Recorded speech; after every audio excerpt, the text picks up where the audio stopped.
விக்ரம் வீட்ல எல்லாருமே ரொம்ப சந்தோஷமா இருக்காங்க. வேதா ஃபேமிலியும் விக்ரம் ஃபேமிலியும் சேர்ந்து பொங்கல அவ்வளோ அழகா செலிப்ரேஷன் பண்றாங்க.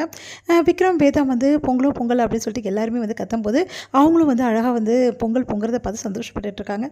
இந்த சூழ்நிலையில இத கெடுக்கிற மாதிரி கரெக்ட்டா மிர்னாலினி அங்க வராங்க. மிர்னாலினிய பார்த்து எல்லாருமே அதிர்ச்சி அடையறாங்க. உடனே மிர்னாலினி சொல்றாங்க, பொங்கல் எப்படி இருக்கு எல்லாருக்கும்? ஹேப்பி பொங்கல் அப்படின்னு சொல்லிட்டு சொல்றாங்க. அத பார்த்து எல்லாருமே டென்ஷன் ஆயிடுறாங்க. நீ ஏன்டி இங்க வந்த? அப்படின்னு சொல்லிட்டு கெஜா டென்ஷன் ஆகி கத்த போறாங்க. உடனே தடுக்கிறாங்க. எல்லாருமே விடு, பார்த்துக்கலாம் என்னதான் சொல்கிறான்னு சொல்லிட்டு அப்படின்னோடனே, ஏமா இங்கே தொல்லை கொடுக்குற அப்படின்னோடனே, நான் என் பொண்ணை பார்க்க வந்தேன், இது ஒரு தப்பா அப்படின்னு சொல்லிட்டு கேட்குறாங்க. உடனே எங்கே என் பொண்ணு, என் குழந்தைய நான் பார்க்கணும் அப்படின்னோடனே தன்வி ஒளிஞ்சிக்கிறாங்க.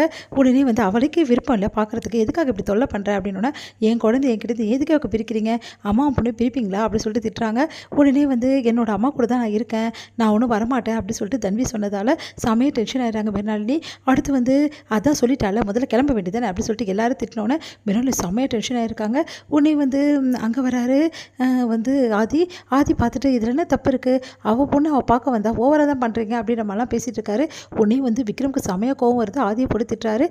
உன்னால தான் இவ்வளோ பிரச்சனை, என் குடும்பத்தில் இவ்வளோ பிரச்சனை பண்ணல, உன்னை சும்மா விட்டதே தப்புடா அப்படின்னு சொல்லிட்டு பேசிகிட்டு இருக்காரு. அடுத்து ஆதிக்கு அவருக்கு பயங்கரமாக சண்டை வந்து எல்லாருமே விலக்கி விட்றாங்க. அங்கே இருக்க ஆளுங்க எல்லாருமே வந்துடுறாங்க.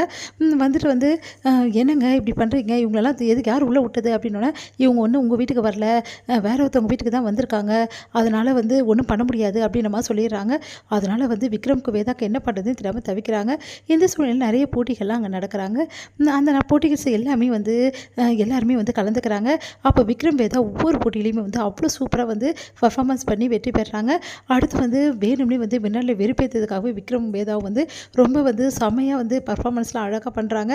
அதெல்லாம் பார்க்கும்போது மிர்னாலிக்கு செம்ம கடுப்பாகுது. அப்படியே பார்த்து பார்த்து செம்மையாக டென்ஷன் ஆகிடுறாங்க. இவங்க இப்படி ஜெயிக்கிறாங்களேன்னு சொல்லிட்டு அடுத்து பார்க்கட்டும், நல்லா வயிறு எறியட்டும், அதுக்காக தானே தொல்லை பண்ணிகிட்ருக்கா, இப்போது நல்லா பார்த்து டென்ஷன் ஆகட்டும் அப்படின்னு சொல்லிட்டு ரொம்ப சந்தோஷப்படுறாங்க. கெஜாவும் நம்ம காவேரியும். அடுத்து கெஜாவும் காவேரியும் ஒரு பிளான் போடுறாங்க.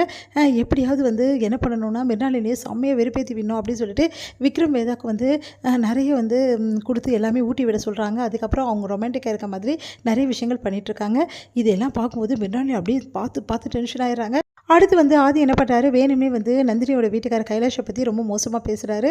இந்த மாதிரி வீட்லேயே பாருங்கள் இந்த மாதிரி ஃபேமிலியாக இருக்குது அப்படின்னு சொல்லிட்டு எல்லோரும் முன்னாடி பேசுகிறாங்க. அதெல்லாம் பார்த்து ரொம்ப டென்ஷன் ஆகிடுறாங்க விக்ரமோட ஃபேமிலி.